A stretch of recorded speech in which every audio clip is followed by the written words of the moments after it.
Welcome to Happy Death Day. Picture this: London, 1666. The whole city is on fire. Not metaphorically, not Twitter canceled. Actually on fire. Wood houses stacked tighter than mixtapes in a trunk. Flames jumping street to street like they late for work. 4 days, 13,000 homes gone. And somewhere in the smoke, one skinny science nerd with architectural dreams. Christopher Wren. Yeah, the quiet kid rebuilt London. This is the story of the man who turned ashes into domes, who survived plague, politics, and jealous haters in powdered wigs, and who died on February 25th, 1723, at 90 years old. In the 1700s? That's like living to 140 today. Let's talk about it. Wren wasn't born swinging hammers. He was born in 1632 in England. Church family, educated, proper. But instead of being outside sword fighting like other kids, he's over here building mechanical devices, astronomy, mathematics, physics. Bro was a STEM kid before STEM was cool. He studied at Oxford, joined the Royal Society, basically the Avengers of 1600s science. And here's the twist: he wasn't even trying to be an architect. He was a scientist. Man was calculating planetary motion while the rest of London was calculating beer tabs. Now here's where life pulls the wild plot twist. Wren gets asked to design a chapel for Oxford. He's like, sure, why not? And suddenly, people realize, oh, this dude different. He's mixing science with design, geometry with beauty, brains with vibes. Then boom, 1666, the Great Fire of London. The city gets toasted like breakfast. Over 80% of central London gone. And Wren?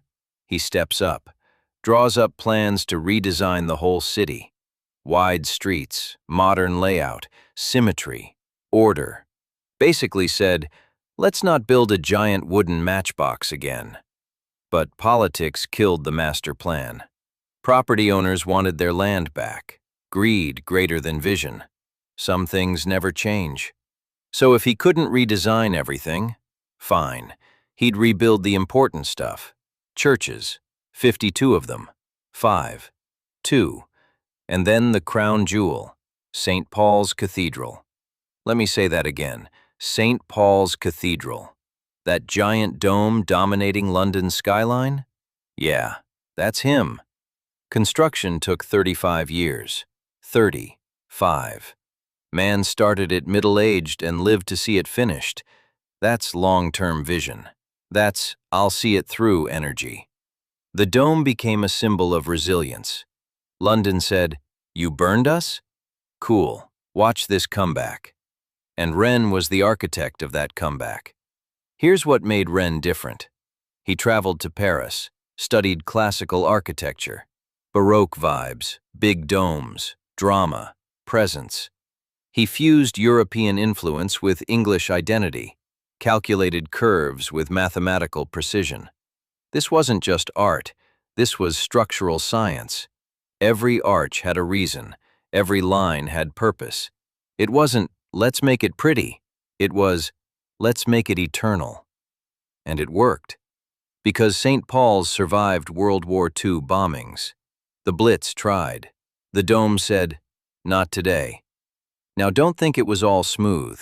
Architects get jealous too. Parliament criticized him. Clergy nitpicked him. Funding drama. Design arguments. Everybody an expert when they not holding the blueprint. But Wren stayed patient, calculated, professional. You don't win by yelling. You win by finishing the building. Here's the wild part. Wren lived to 90. In the 1600s/1700s.